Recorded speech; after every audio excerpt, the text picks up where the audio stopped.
अभी तक refractive index के बारे में तो पढ़ रखा होगा, लेकिन तुम्हारी किताबों में दो अलग अलग रिफ्रैक्टिव इंडेक्स के बारे में लिखा हुआ होगा, एब्सोल्यूट रिफ्रैक्टिव इंडेक्स और रिलेटिव रिफ्रैक्टिव इंडेक्स। अब आप देखते हैं कि ये होते क्या क्या हैं और ये अलग कैसे कैसे हैं। लेकिन अगर मुझे शॉर्ट में बोलना हो ना, तो मैं ये कहूंगा कि अगर तुम किसी मीडियम की रिफ्रैक्टिव इंडेक्स कैलकुलेट कर रहे हो विथ रिस्पेक्ट टू वैक्यूम, तो उसे हम बुलाते हैं एब्सोल्यूट रिफ्रैक्टिव इंडेक्स। और अगर तुम किसी मीडियम की रिफ्रैक्टिव इंडेक्स को कैलकुलेट कर रहे हो विथ रिस्पेक्ट टू कोई और मीडियम अदर देन वैक्यूम, तो हम उसे बुलाते हैं रिलेटिव रिफ्रैक्टिव इंडेक्स। बस ये नाम में अंतर है और कुछ नहीं। लेकिन आओ इसके बारे में हम डिटेल में जानते हैं। लेकिन इसके पहले आओ एक बार रिफ्रैक्टिव इंडेक्स की डेफिनेशन को याद कर लेते हैं। रिफ्रैक्टिव इंडेक्स बताती है कि लाइट कितना धीरे ट्रैवल कर रही है एक मीडियम में इन कंपैरिजन टू कोई अदर मीडियम, जो कि हम रेफरेंस मानने वाले हैं। तो रिफ्रैक्टिव इंडेक्स की डेफिनेशन हो गई how slow light travels in one medium compare to another reference medium. अब आप उसे समझते हैं एक एग्जाम्पल की मदद से। मान लो कि रिफ्रैक्टिव इंडेक्स, जिसे हम दिखाते हैं एन से, of glass with respect to vacuum, ये हमें दिया हुआ है एज 1.5। अब इसका मतलब क्या हुआ? तो अब मैं इस्तेमाल करने वाला हूं डेफिनेशन का। डेफिनेशन के अनुसार लाइट ग्लास में 1.5 टाइम्स स्लो ट्रैवल करती है इन कंपैरिजन टू वैक्यूम में। अब आप उसे मैथमेटिकली लिख लेते हैं। इसका मतलब हो गया कि speed of light in glass, refractive index दोनों स्पीड ऑफ लाइट को ही तो कंपेयर करता है, ग्लास की और ये सेकंड मीडियम की, जो कि यहाँ पे वैक्यूम। तो speed of light in glass, ये जो है ना, ये speed of light in vacuum, जिसे हम कॉमनली रिप्रेजेंट करते हैं कैपिटल सी से, कैपिटल या small, I think small C से, डिवाइडेड बाय 1.5। अब तुम सोच रहे होगे कि मैंने यहाँ पे डिवाइड क्यों किया है 1.5 से?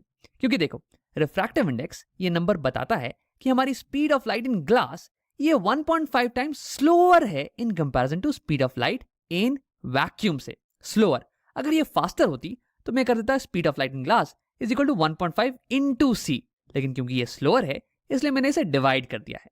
हाँ, तो अब देखो, हमें पता है कि ये जो speed of light in vacuum है ये एक फेमस नंबर है, इसलिए तो हम इसे सी से रिप्रेजेंट करते हैं और इसकी वैल्यू हो जाती है कुछ, ये इसे में, हाँ, 3 इंटू 10⁸ मीटर्स पर सेकेंड, ये हो गई सी की वैल्यू।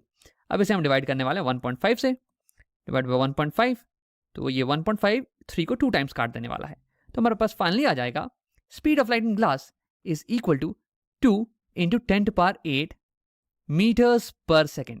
यानी कि इसकी मदद से हमने ये निकाल लिया कि speed of light in glass इसकी वैल्यू क्या होती है। तो अब तुम्हें ये तो समझ में आ गया होगा कि रिफ्रैक्टिव इंडेक्स का हम इस्तेमाल करते हैं speed of light in any medium इसको निकालने के लिए, अगर हमें speed of light in another medium या फिर रेफरेंस मीडियम इसकी वैल्यू पता हो तो। अब आओ एक सवाल को तुम खुद से बना के देख लो।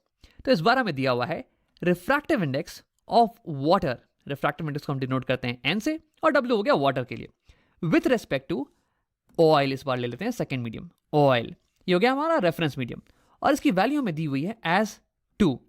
यानी कि refractive index of water with respect to oil ये हो गया 2।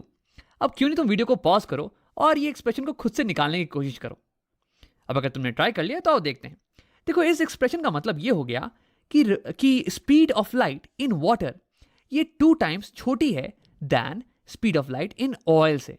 अब उसे मैथमेटिकली लिख लेते हैं।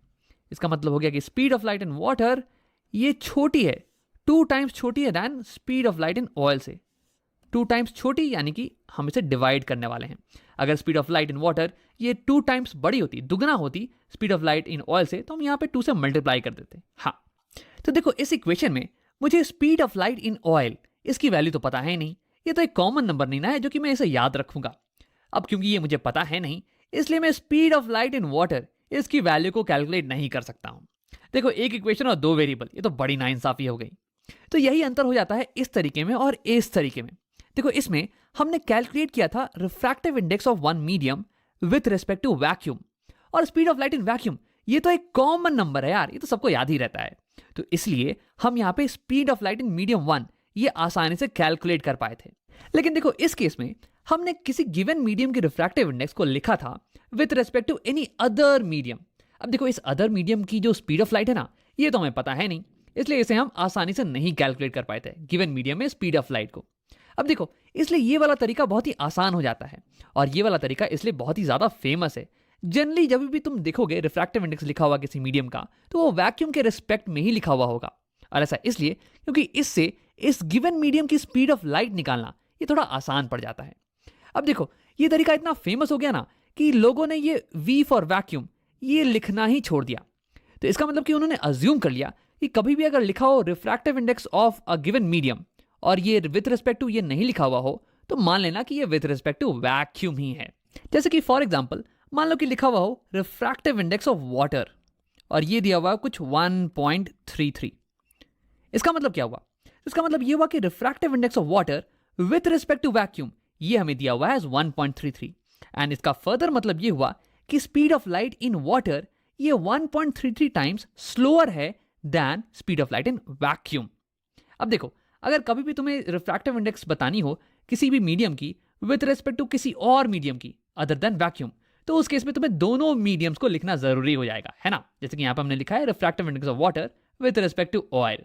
अब देखो, जब भी हम रिफ्रैक्टिव इंडेक्स को कैलकुलेट करते हैं वैक्यूम के रिस्पेक्ट में, तो हम इसे बुलाते हैं एब्सोल्यूट रिफ्रैक्टिव इंडेक्स। और जब भी हम रिफ्रैक्टिव इंडेक्स को कैलकुलेट करते हैं किसी और मीडियम के रिस्पेक्ट में, तो हम इसे बुलाते हैं रिलेटिव रिफ्रैक्टिव इंडेक्स।